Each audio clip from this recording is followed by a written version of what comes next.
Para aquellos que nos acompañáis por primera vez o hace poquito que nos acompañáis, estamos estudiando el Evangelio según Marcos y hemos llegado al capítulo ya 10, 11 y estamos terminando de hecho el capítulo 11. Así que si tenéis vuestras Biblias con vosotros podéis abrir la Biblia en Marcos capítulo 11.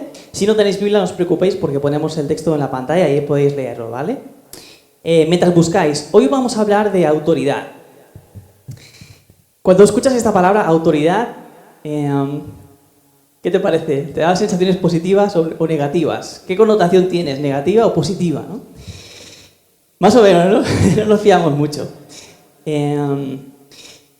Según a quien preguntes, la idea de autoridad puede ser algo atractivo, porque lo asociamos ¿con qué? Pues con una buena posición, ¿no? Incluso con poder económico a veces, con el tener control sobre cierta área en el trabajo, ciertas personas, con dirigir, con muchas de estas cosas que a veces anhelamos como seres humanos, ¿verdad? Eso es lo que es autoridad y es por eso que es atractivo o algo que la gente desea tener en su propia vida, ¿no? Ahora, para otras personas, escuchar esa palabra, malo. ¿Por qué? Porque la asociamos también a gente que manipula a otros, gente que tiene el control sobre otros, gente que coarta la libertad de otras personas, gente que se aprovecha de los demás a costa de los pobres, por ejemplo, ¿no? Así que, depende a quién preguntes, pues puede tener connotaciones positivas o negativas. Pero lo cierto es que estamos viviendo un momento de crisis de autoridad de nuestra sociedad. Se duda, se cuestiona lo que es la autoridad y si debe ser esa persona, si debe tener ciertos cargos, cierta autoridad sobre nosotros o sobre quien sea, ¿no? De hecho, está cambiando mucho lo que es la autoridad entre los padres y los hijos, en los profesores en las escuelas, también en los gobernantes, todo se cuestiona, ¿no? Y de hecho hay una corriente en la cual se enseña que los hijos son los que deben decidir cuándo hacer según qué cosas, cómo hacerlas, etcétera, etcétera. Así que ellos tienen la libertad de obrar como quieran, cuando quieran, y los padres poco pueden hacer ahí. Lo que está de moda es que ellos deciden lo que quieren hacer y cuándo hacerlo, ¿no? Así que esto se convierte en un problema al final, porque el hijo crece sin ninguna autoridad y luego se enfrenta a los problemas de la vida, ¿no? Cuesta a veces someterse a la autoridad, no nos gusta someternos a otros, porque nos sentimos pues, dependientes de otros, esclavos de otros, poco dueños de nosotros mismos. Pero por otro lado también se cuestiona, o es difícil someterse a la autoridad especialmente cuando tú no crees que esa persona esté capacitada como para tener autoridad sobre ti, ¿no? Esto ocurre muchas veces en la política, ¿no? Hay gente que pensamos o creemos por lo que vemos, pues que lo que busca es la posición, el tener el control. Pero ¿qué pasa? ¿Qué piensa la gente? Pues que esa persona no está capacitada. Por ejemplo, hay personas que han llegado a ser presidentes del gobierno de una nación tremendamente importante que no han estudiado nada relacionado con la política, ciencias políticas, sociales y demás. Un constructor, por ejemplo, ha llegado a ser presidente del país más poderoso, ¿no? Estados Unidos. O ocurre con los ministerios, ¿no? Diferentes ministros que hay, ¿no? Pues ministro de Salud, ministro de Educación, ministro de Sanidad.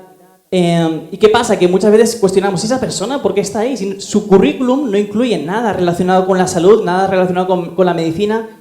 ¿Cómo esta persona entonces tiene la autoridad como para llevar este área? ¿No? Así que cuestionamos muchas veces las autoridades en base a ¿qué? A que no pensamos que no tienen la formación necesaria, el currículum necesario, las capacidades necesarias. Y eso es lo que nos hace dudar o cuestionar las autoridades, ¿no? Que tenemos delante. Y ¿sabéis? Esto es lo que ocurre con Jesús en el pasaje de hoy. Van a acercarse una serie de personas que van a decir, ¿y tú qué? ¿Qué autoridad tienes? ¿Tú quién te ha dado permiso para hacer esto? Y cuestionan la autoridad de Jesús. Y lo que quiero que leamos, ¿vale? Vamos a Marcos capítulo 11, versículos del 27 al 33. Marcos 11, del 27 al 33, dice así la palabra. Llegaron de nuevo a Jerusalén. Y cuando Jesús andaba por el templo, se le acercaron los principales sacerdotes, los escribas y los ancianos. Y le dijeron, ¿con qué autoridad haces estas cosas? ¿O quién te dio la autoridad para hacer esto? Jesús les dijo, yo también os haré una pregunta. Respondédmela, y entonces os diré con qué autoridad hago estas cosas. ¿El bautismo de Juan era del cielo o de los hombres? Respondedme. Y ellos discurrían entre sí diciendo, pues si decimos del cielo, él dirá, entonces, ¿por qué no lo creísteis? Mas si decimos de los hombres, pero temían a la multitud porque todos consideraban que Juan verdaderamente había sido un profeta. Y respondiendo Jesús dijeron, pues no sabemos. Y Jesús le respondió, pues tampoco yo os diré con qué autoridad hago estas cosas.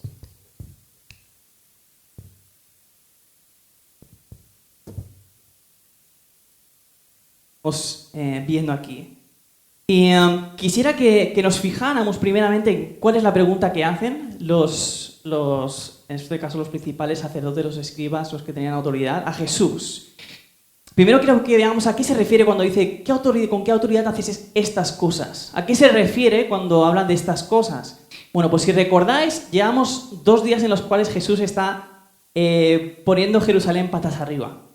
Jesús ha entrado aclamado como Mesías, bendito el que viene en el nombre del Señor, hosana al Hijo de David, llegan a decir los muchachos en el templo. Así que Él entra como el Mesías ahí, como el rey esperado de Israel. Y eso, como veíamos, enfurece a los fariseos, ¿no?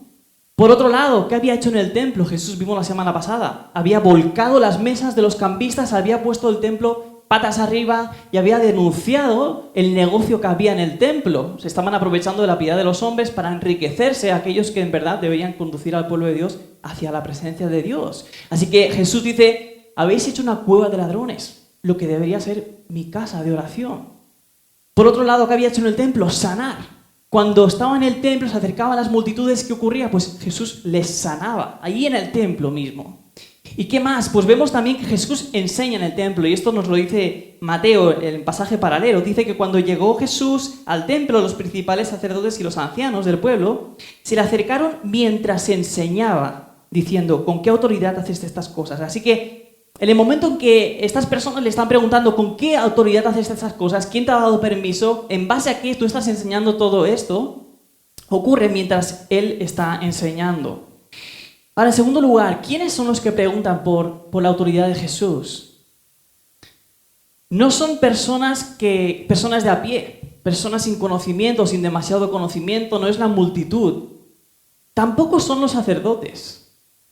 Son los principales sacerdotes y los escribas y los ancianos, es decir, aquellos precisamente que tienen toda la autoridad de enseñar, de interpretar la ley, de decir lo que está bien y lo que está mal. Recordad que aparte de la ley de Dios, ellos tenían pues cientos de mandamientos que decían si puedes hacer esto y si no puedes hacer lo otro. Así que ellos eran la autoridad máxima.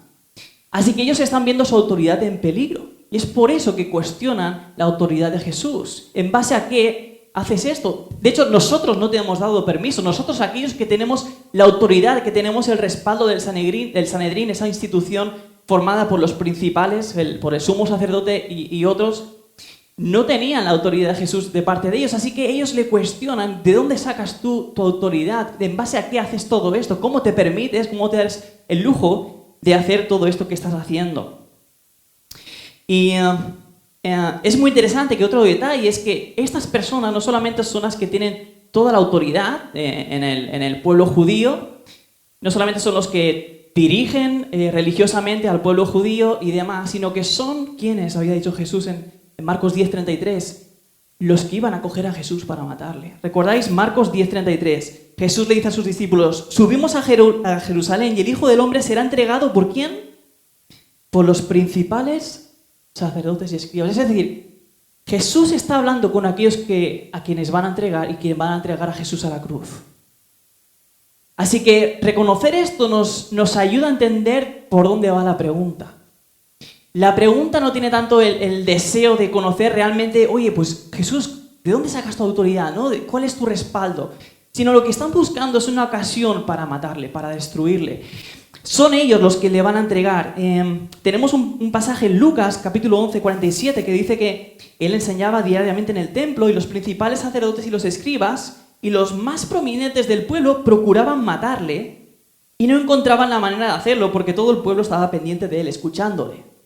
Así que la intención con esta pregunta es coger a Jesús, encontrar algo, un motivo lo suficientemente fuerte como para acusarle y para llevarle a muerte. Y esta pregunta es clave. ¿De dónde sacas tu autoridad? ¿Cómo que tú enseñas estas cosas? ¿Cómo te permites hacer todas estas cosas si no te hemos dado, el Sanedrín, nadie te ha dado autoridad para estar haciendo lo que estás haciendo? ¿Cuáles son tus credenciales? ¿No? Y esto es importante porque Imagínate, esto ocurre también en nuestra vida, ¿no? En el día a día. Imagínate que tú estás confiando en un médico, tienes una enfermedad fuerte. Estás confiando en un médico, llevas un mes tomando medicinas muy fuertes, agresivas para tu cuerpo, pero esperas, según ha dicho él, que te sane. Ahora, después de ese mes de estar tomando todos esos medicamentos, te enteras de que este médico no tiene ni estudios, ni ha estudiado medicina, está actuando por su cuenta. ¿Qué haces tú? Desconfías completamente. ¿Qué estoy haciendo? ¿No? Voy a buscar a otro, ¿no? O sea, lo que quieren hacer ellos al hacerle esta pregunta de dónde sacas tu autoridad, quién te ha dado autoridad, es desacreditar a Jesús. Que la gente deje de confiar en Jesús. O si dice alguna barbaridad a sus ojos, pues acusarle de blasfemia. Y es muy interesante porque el momento en el que Jesús ya habla abiertamente, totalmente, es cuando él está a punto de ser llevado a... Cuando está delante del Sanedrín, dice, ¿eres tú el Hijo del Bendito? Sí, yo soy. Y además veréis al Hijo del Hombre sentado a la diestra de Dios. Pero esto no es el momento de hacerlo y veremos por qué. Así que lo que buscan con esta pregunta es que la gente desconfíe, que deje de seguir a Jesús, que entiendan que Él está actuando por su cuenta. Y es muy interesante porque cuando Jesús enseña lo hace muy diferente a lo que hacían los maestros judíos, los rabinos. Y es algo que hacemos a veces Pablo y yo, cualquier predicador que venga. Cuando enseñamos muchas veces, ¿qué hacemos? Citar a otras personas, ¿no?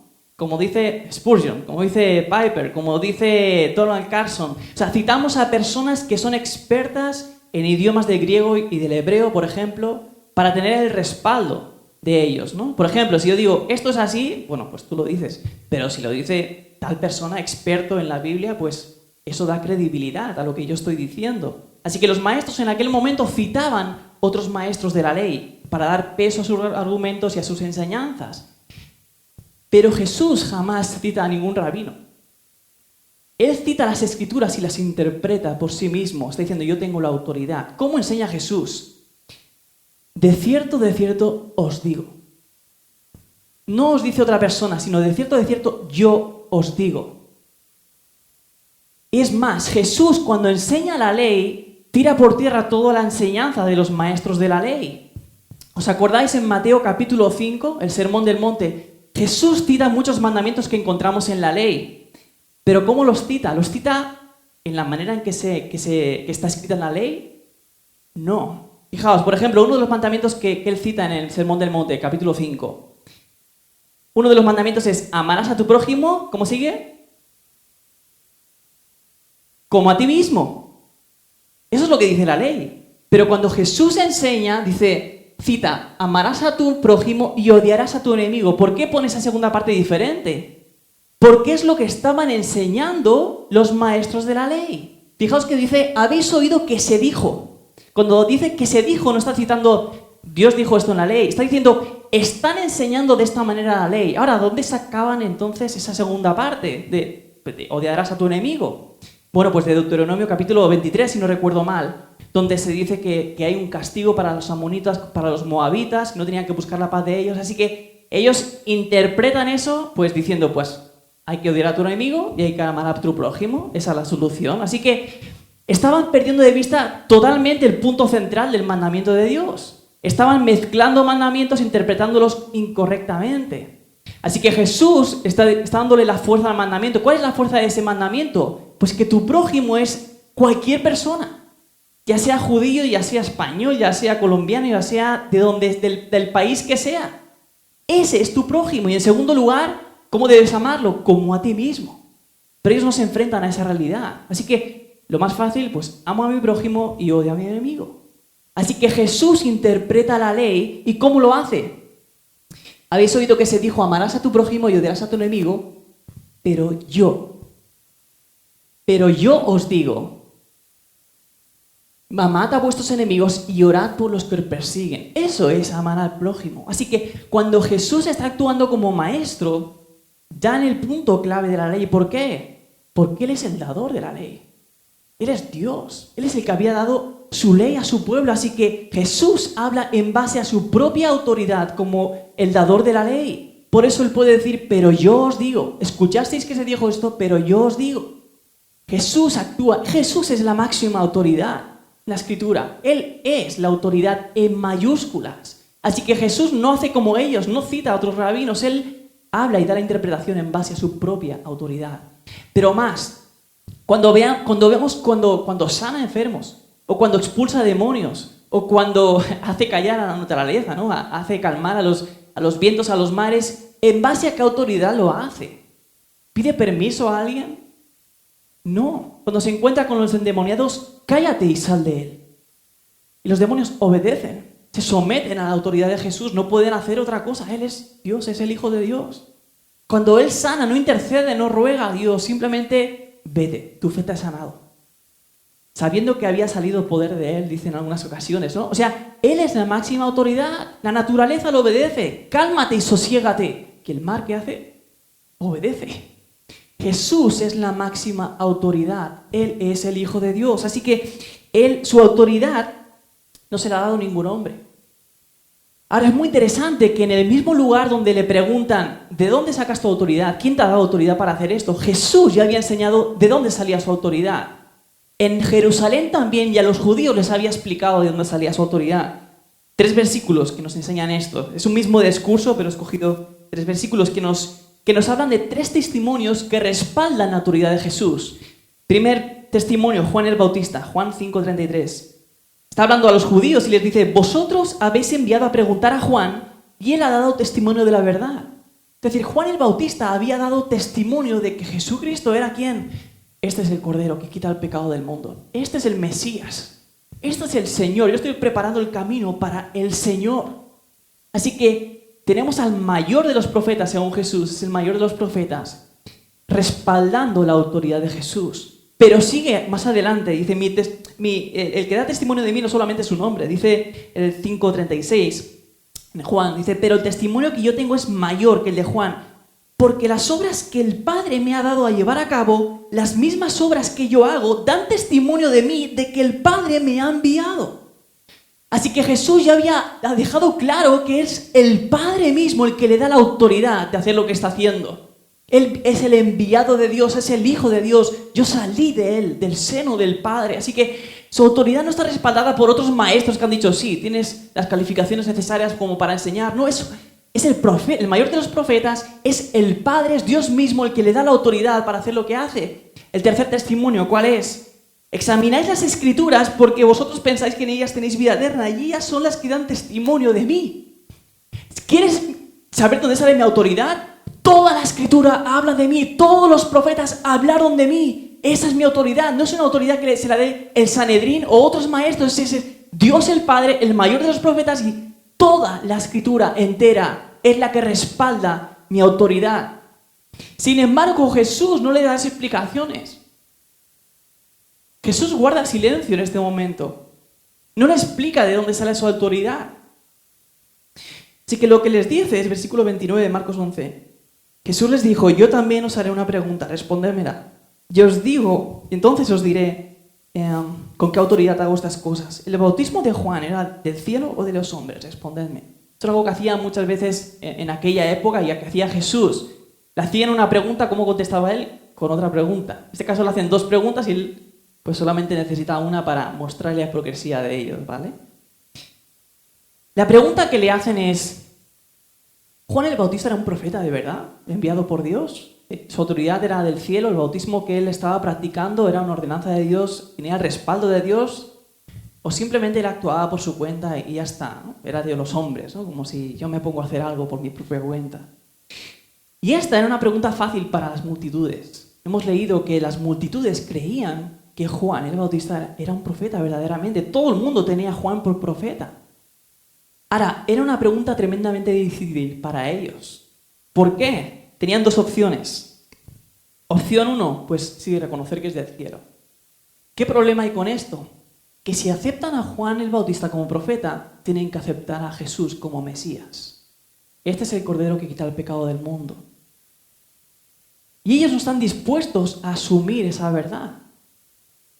Así que, pues, ¿qué opción les queda? Vale, pues decir que es de los hombres. Pero era más difícil aún eso. ¿Por qué? Porque tiraría por tierra delante de todas las personas, perderían su credibilidad como autoridad, perderían pues el aplauso de los demás, la alabanza de los demás, el honor de los demás, el respeto de los demás. ¿Por qué? Porque todo el mundo sabía que Juan el Bautista era un profeta. Así que para ellos no era una opción decir que era del cielo, porque quedarían en evidencia, pero decir que era de los hombres tenía el problema que la gente se pondría en su contra. De hecho, Lucas 26 dice un detalle más en el pasaje paralelo. Dice, pero si decimos de los hombres, todo el pueblo nos matará a pedradas. Pues están convencidos de que Juan es un profeta. Es decir, vamos a perder la credibilidad, nos van a atacar, vamos a ser cuestionados y ellos no están dispuestos a perder todo aquello que aman. Así que, ¿qué solución les queda? Versículo 33, de que respondiendo a Jesús dijeron, no sabemos. Ahora, piensa en quién está diciendo que no sabe. O sea, los principales sacerdotes, la máxima autoridad, los que están más preparados y calificados como para discernir espiritualmente si alguien viene de Dios o no, si alguien es un profeta de Dios o no, ¿no saben discernir? O sea, los que están más preparados para discernir la voz de Dios, para discernir cuando un profeta es suyo o no, cuando una enseñanza es de Dios o no, la respuesta que dan es, no sabemos. Cuando todo el mundo sabía. Ellos prefieren quedar por ignorantes. Jesús está hablando no con unos novatos, sino con los expertos de la ley. Y lo que tenemos en esta respuesta es la dureza del corazón. O sea, no son capaces de reconocer la verdad porque no quieren perder ni su prestigio, ni su tradición, ni sus normas, ni todo el sistema religioso que habían montado, ni su honor, ni su posición. Eso es lo que amaban, no la verdad. Si no hubieran respondido con honestidad. Y lo triste es que esto es algo que nos puede pasar a nosotros, creyentes y no creyentes, pero creyentes también. ¿Cuántas veces nos podemos encontrar en momentos en los cuales estamos delante de un amigo o de varios compañeros de trabajo o otras personas, habla de un tema moral que delante de Dios, de la palabra de Dios condena, y ¿qué hacemos? Callamos, ¿no? Guardamos silencio, no damos nuestra opinión, lo que pensamos en verdad, ¿no? Ellos tendrían que haber respondido, no, Juan no es un profeta de Dios, es lo que pensaban. Pero prefieren decir, no sabemos. ¿Para qué? Para tener el favor del pueblo, para conseguir su aceptación. Y eso es muchas veces lo que la tentación para nosotros es callar, no decir nada, no sabemos. ¿Por qué? Porque tememos perder la aceptación de aquella persona que tenemos delante, el favor de los demás. Que la buena impresión que tengan acerca de nosotros empiece a cambiar, ¿no? Así que esto es algo que nos puede ocurrir a nosotros, en nuestras relaciones, pero también en nuestra relación vertical con Dios. Cuando hablamos de la verdad, a veces preferimos mirar a otro lado, ignorar la verdad de la palabra de Dios. Nos alejamos de la palabra de Dios, nos alejamos de la iglesia. ¿Por qué? Porque la verdad nos muestra nuestro pecado. Nos muestra cuán débiles somos, cuán frágiles, cuán pecadores somos. Expone realmente quiénes somos en realidad, por mucho que queramos maquillarnos a nosotros mismos. Así que, ¿qué hacemos? Preferimos ignorar la verdad, no saber nada o mirar hacia otro lado, porque no estamos dispuestos a transformarnos, a someternos a la palabra, a cambiar, como dice la palabra. Así que, ¿qué hacemos? No miramos a la verdad, miramos a otro lado. Preferimos ser ignorantes. Así que la respuesta de Jesús es muy clara, ¿no? Pues tampoco yo os diré con qué autoridad hago estas cosas. Si no queréis conocer la verdad, si no estáis dispuestos a conocer la verdad, entonces, ¿para qué os voy a decir de dónde sale mi autoridad? No queréis saber la verdad. Si lo quisiera saber, os lo daría a conocer, pero no queréis saberla. Lo único que queréis es tener un motivo con el cual llevarme para ser crucificado. ¿Sabéis qué? No, este es el momento. No es el momento este. O será más tarde. Y cuando Jesús, en ese momento en el Sanedrín, ya el día que va a ser crucificado, admite, como decía antes, que Él es el Hijo de Dios, el bendito del Dios, el Hijo del bendito, literalmente. Y además dice, y ahora veréis al Hijo del Hombre sentado a la diestra del poder. Entonces es cuando todos dicen, sea redemuestra y lo entregan. Pero este no es el momento de hacerlo. Ahora, toda esta situación que estamos viendo y este silencio de Jesús ante la pregunta de ellos, nos recuerda un principio bíblico que no podemos olvidar. Lucas nos dice en el capítulo 8, versículo 18: Por tanto, tened cuidado de cómo oís, porque al que tiene, más le será dado, y al que no tiene, aun lo que cree que tiene, se le quitará. ¿Sabes? Muchas veces como creyentes o como personas intentamos tener cuidado ¿con qué? Con nuestras palabras, ¿no? Cómo decimos las cosas por si le sienta mal a otra persona, qué palabras usamos, si son malsonantes o no, cómo nos dirigimos a las otras personas porque tenemos miedo de ofender o actuar mal, ¿no? Pero Jesús es diferente. Lo que dice es, tenéis que tener cuidado de cómo oís. Y lo que hace Jesús es advertirnos del peligro de escuchar la palabra de Dios sin la disposición adecuada. El peligro de escuchar la palabra con un corazón cerrado, orgulloso, altivo, que se cree sabio, que piensa, esto ya lo sé, ya desde que pequeño, que se limita a adquirir conocimiento y llenar su cabeza en lugar de escuchar la palabra con fe, sometiéndonos a la autoridad de la palabra, con amor, con confianza plena en la palabra de Dios, dispuestos a ser transformados, a ser cambiados por el Señor, a someternos de todo corazón. Así que Jesús advierte que sin la actitud adecuada, aun lo que creemos que sabemos, en verdad no sabemos nada. Fíjate en los principales sacerdotes, los ancianos, los escribas, aquellos que enseñaban la ley. ¿Conocían las Escrituras? Sí, la podían recitar de memoria. Ellos creían que sabían todo eso, pero tenían delante a Jesús, al Mesías que estaban esperando. Tenían delante a un profeta como Juan el Bautista, y ¿qué hacen? No saben reconocerlo, no pueden reconocerlo. Todo aquello que creían saber les fue quitado. Pero sabes, el mensaje de Jesús no acaba ahí.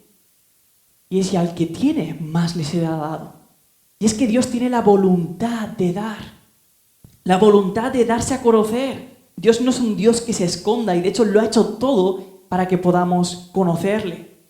En 1 Corintios capítulo 2, versículo 9, nos dice el apóstol Pablo, unos versículos seleccionados.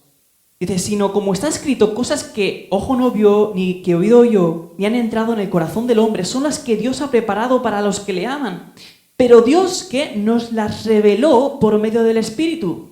Porque el Espíritu todo lo escudriña, aun las profundidades de Dios. Pero el hombre natural no acepta las cosas del Espíritu, versículo 14, porque para él son necedad y no las puede entender porque se disciernen espiritualmente.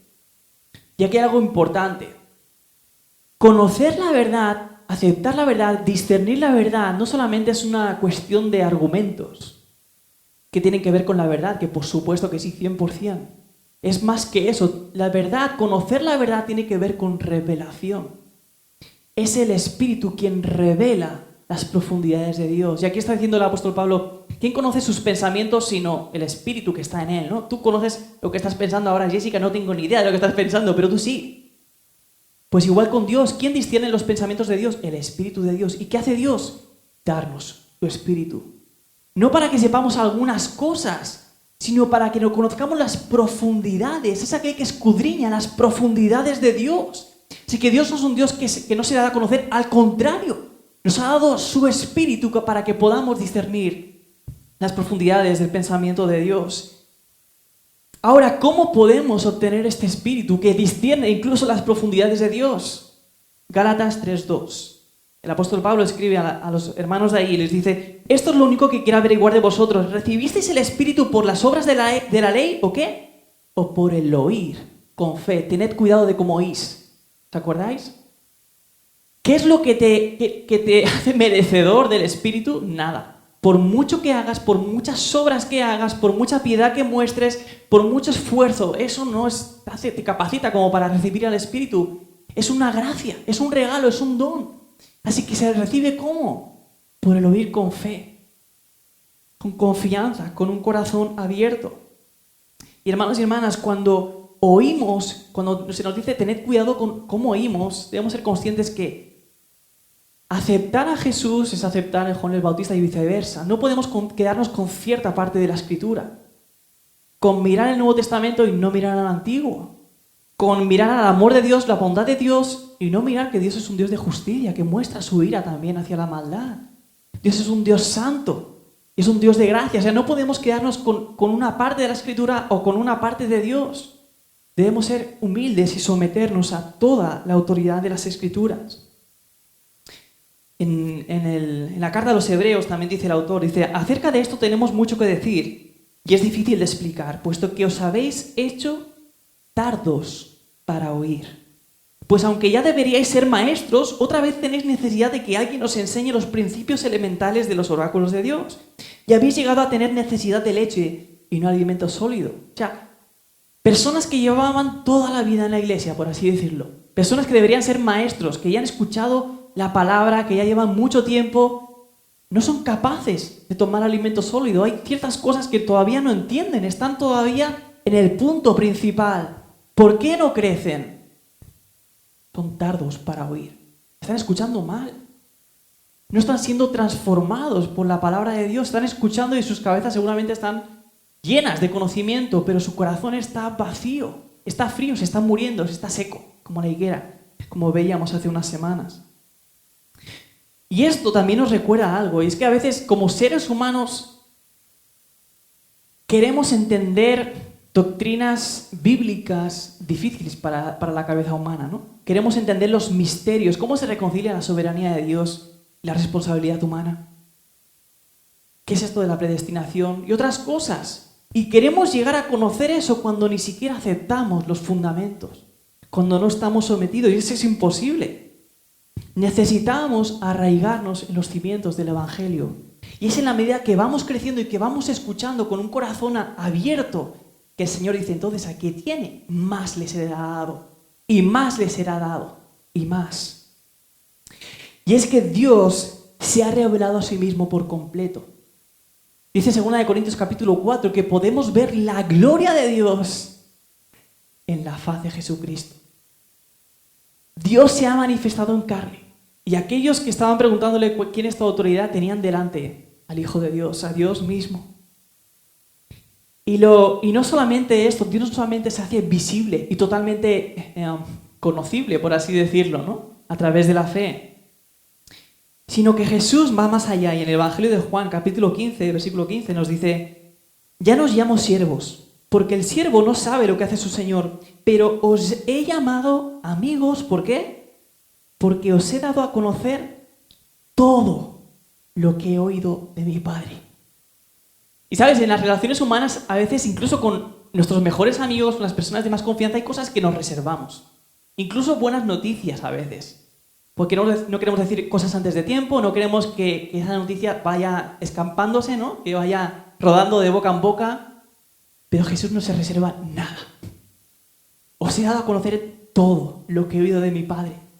Dios no se esconde, Dios lo revela todo. Jesús nos llama amigos porque nos ha dicho todo lo que ha oído de su Padre. Y es más, nos da su Espíritu, como veíamos, para que conozcamos las profundidades de la mente de Dios. Así que Dios no es un Dios que se esconde. Dios es un Dios que se revela y que habla y que quiere darnos a conocer. Pero cuando tengamos un corazón duro, cuando estemos no dispuestos a someternos, sino a cuestionar a Jesús, a ir en contra, a seguir con nuestra vida a nuestra manera, Jesús nos dirá, pues yo tampoco te voy a decir con qué autoridad hago estas cosas. Escucharemos silencio. Es un juicio en sí mismo todo esto. Y sabéis, muchas veces el problema de no someternos a la autoridad es que no confiamos en la autoridad, ¿no? Y a veces como creyentes, o si estás conociendo el Evangelio, el dar ese paso de realmente me entrego al Evangelio, da miedo. ¿Por qué? Porque reconocer que la Escritura es tu máxima y toda tu autoridad, pues pensamos que nos puede dejar en problemas. Si yo tengo que obedecer todo lo que dice, me da miedo tener que renunciar a muchas cosas.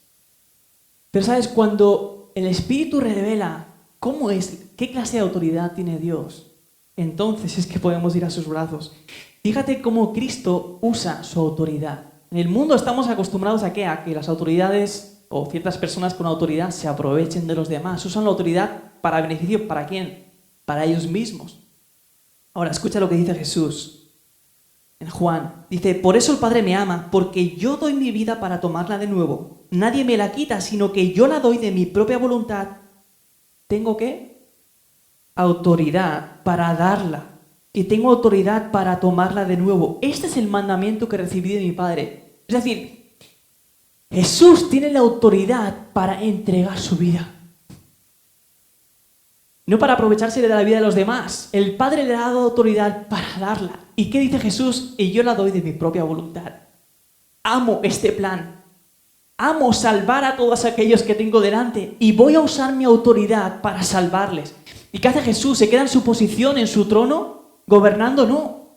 Aquel que era igual a Dios, no consideraba seguir igual a Dios como algo a que aferrarse, no se aferró a su posición, sino que tomó forma de siervo.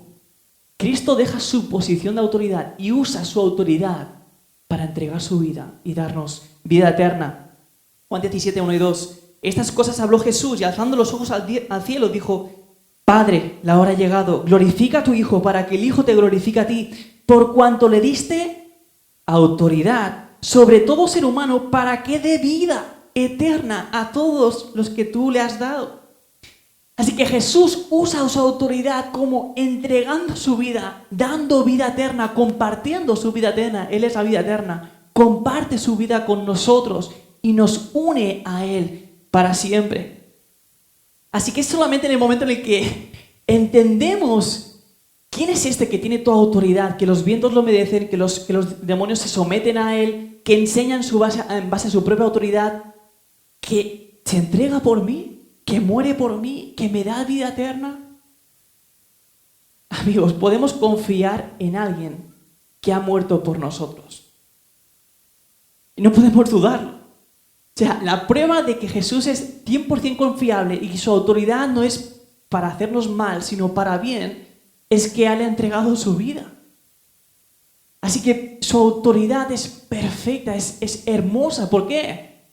Porque aquel que te ha amado, que ha entregado su vida, es el que te guarda. Es el que te cuida, el que tiene autoridad para decirle a los vientos: paraos. Para decirle a Satanás: no actúes. Para protegerte el resto de tu vida. Así que tenemos en Jesús la máxima autoridad. Aquel que se quiere revelar a nosotros, nos ha dado su espíritu, aquel que no nos esconde nada y aquel que nos ha amado hasta el fin y lo hará hasta siempre. Así que podemos confiar en la autoridad de Jesús siempre. Así que me gustaría orar al Señor y pedirle que nos ayude a entender su autoridad de esta manera, que no lo veamos desde la perspectiva humana, a veces con miedo a someterme, sino que nos acerquemos a sus brazos de amor. Padre, cuando miramos a Jesús, todas las ideas humanas, Señor, y cómo funciona el mundo, pues se viene abajo, Señor, porque tú eres santo y eres diferente, Señor. Tu autoridad es diferente, tú usas tu autoridad de maneras diferentes a las que lo usamos nosotros, Señor. Y te pedimos perdón por los abusos de autoridad que hay, Señor, y que cometemos como padres o como trabajadores o como siervos en tu iglesia incluso. Y reconocemos que Jesús, tuya es la autoridad, tuyo es el gobierno y tuya es la gloria. Y gracias por haber usado tu autoridad para entregar tu vida voluntariamente, Señor, porque nos has amado, Señor. Queremos ahora someternos a tu autoridad, confiando en ti, tú que has muerto por nosotros, Señor. Y decirte, Señor, cualquier resquicio de incredulidad, de duda, de temor, de acercarnos a ti, Señor, te pedimos que sea quitado, que el Espíritu Santo nos dé a conocer todo lo que tú nos has dado gratuitamente. Oh Padre, muéstranos más de tu bondad, más de tu amor, más de tu cuidado, Señor, más de tu gracia, más de tu justicia, Señor, más de cómo odias el pecado, Señor, y nos quieres librar de él, Señor. Gracias porque eres nuestro Padre. Aquel que tiene tu autoridad es el que cuida de nosotros como un padre a su hijo. Y queremos darte gracias por esa realidad también. Así que, Señor, ayúdanos a acercarnos a ti con fe, a oír con fe. Y te lo pedimos todo esto en el nombre de Jesús y para tu gloria. Amén.